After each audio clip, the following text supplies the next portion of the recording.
তো গাইজ তোমাদের মিকির বিকেলে 6টার সময় পড়া আছে, ওকে সকাল দিয়ে বলে যাচ্ছি তাড়াতাড়ি পড়তে বস, পড়াটা রেডি কর, বিকেলবেলা পড়তে হবে। তো তখন থেকে ফোন ঘেটে যাচ্ছে, ওকে আমি লাইভবার বলেছি ফোনটা রাখ, না এবার আমি পিটাবো, তুই পড়াটা তাড়াতাড়ি কর। ও বললো ঠিক আছে, আমি পড়তে বসছি। চলো লুকিয়ে লুকিয়ে অনেকক্ষণ ধরে যেন কী করছে, আমি তো লুকিয়ে লুকিয়ে গিয়ে দেখি, তোমরাও দেখো কী করছে, দেখছে না কী করছে।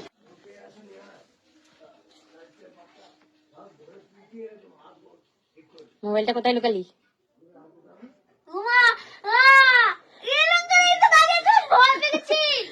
মোবাইলটা কোথায় লুকালি সেটা দে। ওখানে আছে, তাহলে ঠিক আছে। আমি লুকিয়ে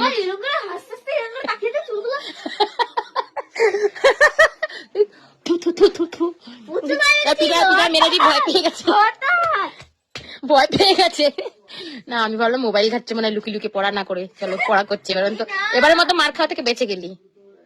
তাদের পড়া করো, ঠিক আছে, পড়তে হবে। যাক, আমার শোনটা কথা শুনেছে, চুন্তু পন্টু, আমার চুন্তু পন্টু। হ্যাঁ, তাদের পড়া করো, তাদের পড়া করো।